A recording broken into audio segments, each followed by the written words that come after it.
Gonçalo Saraiva Matias é especialista em migrações, presidente da Fundação Francisco Manuel dos Santos. Muito bom dia, obrigado por ter vindo à SIC Notícias. Qual é o estado das migrações em Portugal? Ora, nós tivemos, hoje estamos a divulgar um retrato da Pordata sobre o estado das migrações. Em primeiro lugar, eu penso que é interessante olhar para a situação demográfica do país e perceber qual é o papel das migrações que é determinante nisto.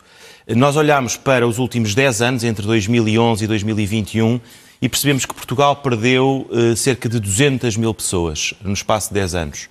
E que, boa parte deste período, Portugal perdeu população pelas duas vias possíveis. Isto é, todos os anos morria mais gente do que nascia em Portugal e saía mais gente do país do que entrava em Portugal. Portanto, nós tínhamos saldos negativos, quer naturais, quer migratórios. Isto levou à grande crise demográfica que nós vivemos e uma grande sangria demográfica. Ora, as migrações são aqui um aspecto absolutamente essencial. Alteraram essa tendência? Houve 2 anos em que alteraram. Isso é muito interessante perceber, porque intuitivamente nós diríamos que a única forma de estancar este déficit demográfico no curto prazo é através da imigração, compensando a dificuldade do saldo natural com o saldo migratório. Ora, os dados mostram isso. Em 2 anos neste período, em 2019 e 2020, Portugal teve, pela primeira vez nesta década, saldos totais, saldos populacionais positivos, exclusivamente por causa da imigração. Apesar de continuarmos com saldos naturais muito negativos, e em 2020 tivemos um saldo natural muito particularmente negativo, mas conseguimos um saldo ligeiramente positivo total, compensado com as migrações. Infelizmente, as notícias que temos hoje não são boas, porque em 2021 voltámos a ter um saldo populacional negativo. Apesar de continuarmos com um saldo migratório ligeiramente positivo, ele já foi pior do que em 2019 e 2020 e, portanto, não foi suficiente para compensar o saldo natural e, portanto, agora, este ano, em 2021, perdemos população. E se olharmos para a taxa de natalidade, creio que já há mais crianças, mais nascimentos de filhos de mães estrangeiras do que de portugueses? O que nós reparamos é que, em média, a natalidade o saldo de natalidade entre a população imigrante é mais elevado. Portanto, a população migrante tem uma propensão maior para ter filhos, o que, aliás, explica por vários fatores, entre os quais o facto de a população migrante estar em idade ativa. E, portanto, é natural que percentualmente dentro dessa faixa da população a natalidade seja em média mais elevada. O que também é verdade ao contrário, isto é, quando nós perdemos população pela via da emigração, e isso também é algo que os nossos dados revelam, também estamos a perder capacidade de reprodução, porque no fundo são pessoas que saem em idade ativa.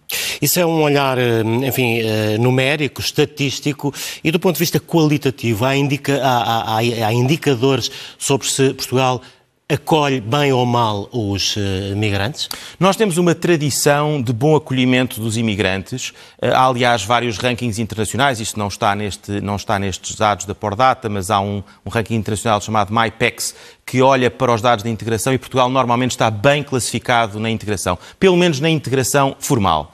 Agora, o que é interessante perceber, e os nossos dados revelam isso também, é a questão das qualificações. É que nós estamos a perder uma população altamente qualificada e a população imigrante tem, em média, menos qualificações que a população que sai. Isso tem a ver com o perfil dos portugueses que Isso tem a ver com o emigrar. perfil dos portugueses. Aliás, basta olhar para a idade das pessoas que estão a sair, entre os 25 e os 35 anos, e para as qualificações médias desta população, que tem um aumento grande de qualificações e a frequência do ensino superior, e, portanto, há aqui, os dados revelam uma perda de qualificações pela via da imigração. Portanto, estamos a perder massa crítica. Estamos a perder massa crítica. Isso é evidente, era algo que muitas pessoas já diziam, mas os dados confirmam isso. Ora, o que é que isso significa?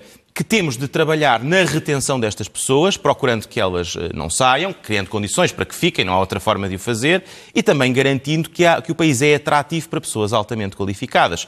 Porque hoje a competição pelo talento, a competição pelas qualificações é muito acentuada no mundo. Portanto, o país tem que criar condições para as pessoas qualificadas que cá estão possam ficar e outras muito qualificadas que estão pelo mundo possam vir.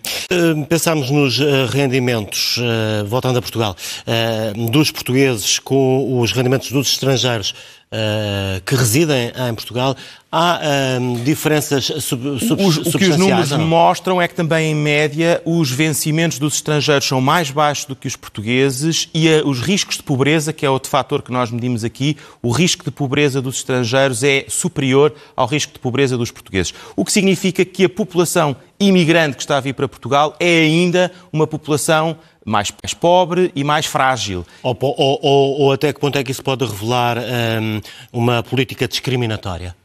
Não creio que seja uma política discriminatória. A verdade, o que acontece é que nós temos muitos imigrantes, em termos de número, pense nas situações de Odmira e outras, e que realmente representam uma boa parte dos imigrantes que estão a vir para Portugal e que estão em situações difíceis.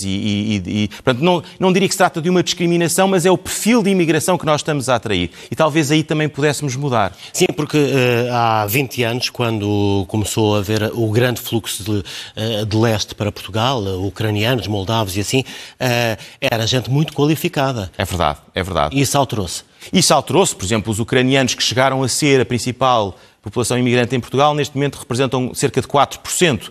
Não estou ainda a contar nestes números com os refugiados, que aliás não poderiam entrar aqui porque é outro tipo de migração, mas de facto nós aí perdemos alguma qualificação nesses fluxos migratórios que penso que poderíamos facilmente compensar com uma política migratória ativa e de atração de pessoas qualificadas. Os países de onde recebemos mais pessoas continuam a ser países lusófonos. Em primeiro lugar o Brasil, depois Angola, depois Cabo Verde, enfim, depois Reino Unido e Ucrânia só mais já no fim da lista. É importante pensar que quando falamos em migrantes estamos a falar de algo que acontece em todo o mundo. Sim, claro, a população migrante em todo o mundo está a aumentar, como aliás dizia o Secretário-Geral das Nações Unidas. E até por isso é muito interessante pensar neste desafio que em Portugal em particular, na Europa em geral, mas em Portugal em particular, enfrentamos. Nós temos um decréscimo demográfico, como vimos, como os números mostram, perdemos 200 mil pessoas, mas há mais pessoas disponíveis em todo o mundo. A população mundial aumentou, está hoje em 8 mil milhões e a população migrante também aumentou. E, portanto, há aqui uma oportunidade que é o de países tentar compensar este decréscimo demográfico com a atração de pessoas que são muito necessárias para o nosso crescimento coletivo. Gonçalo Saraiva Matias, muito obrigado por ter vindo. Muito obrigado. Um bom domingo, bom resto, bom fim de semana. Obrigado. A Ucrânia, se não tiver